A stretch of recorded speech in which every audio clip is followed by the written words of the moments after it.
আসসালামু আলাইকুম দর্শক, আশা করি আপনারা সবাই ভালো আছেন। দর্শক, আজকে আমি ছিলাম বুড়িগঙ্গা নদীর পাড়ে, সামনে শেখ জামাল। তো এখানে কিন্তু যে বর্তমানে টাইলস লাগানোর যে কাজটা সেটা কিন্তু শেষ হয়ে গেছে। তো আর বাকি একটুখানি অংশ বাকি রয়েছে। ঈদের পরে এখানে এখনও সেরকমভাবে কাজ ধরা হয়নি, বিশেষ করে রং করার। তো আপনি জানেন, প্রথম অবস্থায় এখানে সাদা রং করা হবে, পরবর্তীতে এটার উপর দিয়ে আরেকটা অন্য কালার রং করা হবে।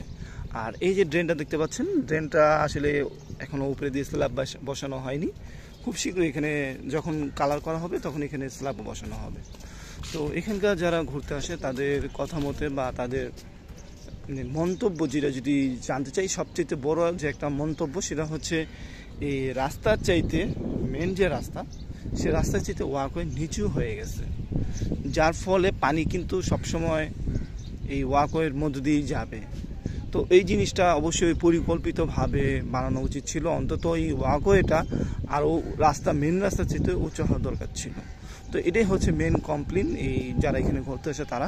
কারণ এখানে হালকা পাতলা বৃষ্টি হলে পানি জমে যায়, যার ফলে বা আরেকটা কথা যেটা নিচা হওয়াতে আসলে পানির যখনকার ঢলটা নামবে তখন কিন্তু এই যে টাইলসগুলো বা এই রেলিংগুলো এগুলো কিন্তু ক্ষতি হওয়ার সম্ভাবনা থাকবে।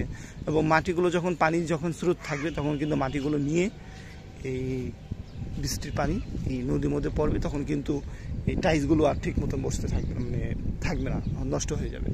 তো নদীর সিন যদি দেখেন অনেক সুন্দর একটা ভিউ।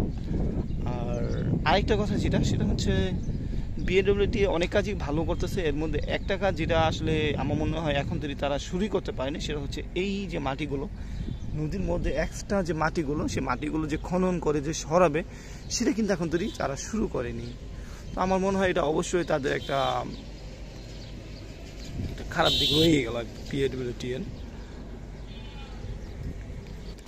এখানে কিন্তু অনেক ফুলের গাছ লাগানো হয়েছে। আর এই যে দেখতে পাচ্ছেন, এখানে অনেক সুন্দর সুন্দর একটা সাদা ফুল ফুটবে, যেটা কিনা এই গাছটা আমাদের ভাই সাদুতেও রয়েছে। আর এখানে অনেকগুলো ফলজ গাছ লাগানো হয়েছিল, কিন্তু বর্তমানে আসলে এর ছিঁড়ে ফোটাও নাই। যা আছে দুই একটা পেঁপে গাছ, যেটা আমার মনে হয় এখানকার পাবলিক লাগিয়েছিল। আর জঙ্গলি গাছ, বট গাছ, মুল গাছ রয়ে গেছে। আর এখান দিয়ে মসজিদের জন্য পুরোপুরি ঘুরিয়ে এরপরে ওয়াকওয়ে বানানো হয়। পরবর্তীতে আসলে দেখা যাচ্ছিল যে মানে যার জন্য করলাম চুরি সেই বলে চোর, সেই অবস্থায় আসলে হয়েছে এই বিএডব্লিউটির এই অংশে। মূলত মসজিদটাকে ছাড় দিয়ে তারা একটু ভিতর দিয়ে তারা ওয়াকওয়ে বানায়। পরবর্তীতে মসজিদের যারা কমিটি রয়েছে তারা নদীর পাড়ে আরও সুন্দর করে নতুন করে কাঠামো দিয়ে তারা আবারও তাদের মসজিদটা বড় করতেছে নদীর অংশ দিয়ে। তো এই যে দেখেন নদীর সীমানা, আর নদীর অনেক ভিতরে গিয়ে কিন্তু মসজিদ। তো বলাই বাহুল্য, নদীর জায়গা একবারে নদীর খাস জায়গায় গিয়ে কিন্তু এই মসজিদটি বানানো হয়েছে।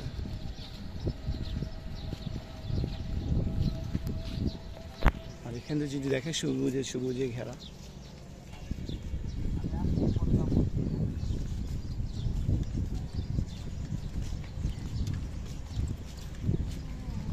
এখানে অবশ্য নানান ধরনের ছোট ছোট ফুল গাছ দেখা যাচ্ছে, এবং এখান থেকে কিন্তু যে কি ওয়ালগুলো সেটা কিন্তু এখন বোঝা যায় না, সবুজ দিয়ে পুরোপুরি ভরে গেছে।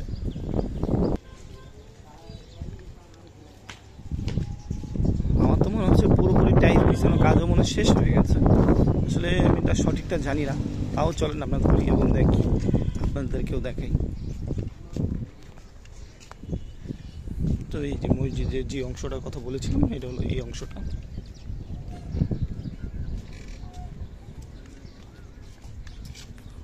তো এখানে একটা টোল ঘর দেওয়া হয়েছে। এখান থেকে আগে টোল নিত না, এখন কিন্তু এই ঘাট দিয়ে পার হতে গেলে টোল দিতে হয় পাবলিকদেরকে।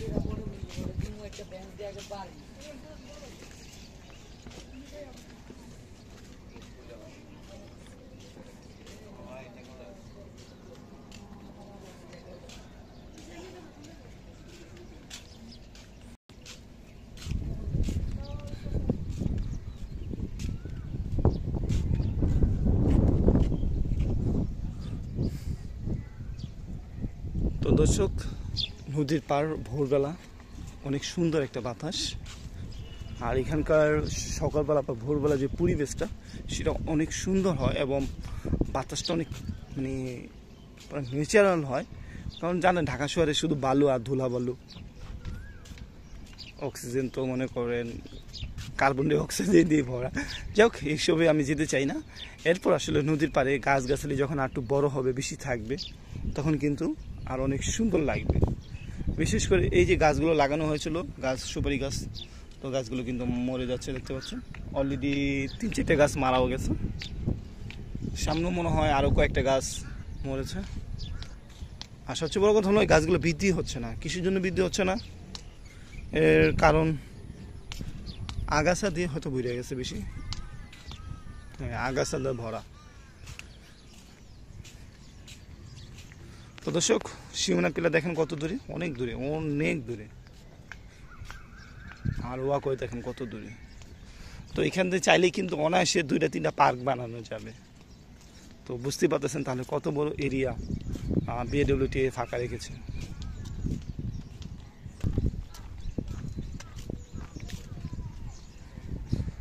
আর সামনে আল হেলা কমিউনিটি সেন্টার।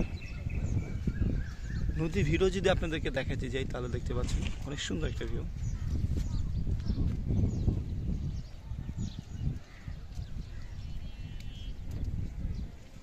তো দর্শক, সবাই ভালো থাকবেন, সুস্থ থাকবেন। এই সবুজের সমারোহ থেকে আমি বিদায় নিচ্ছি।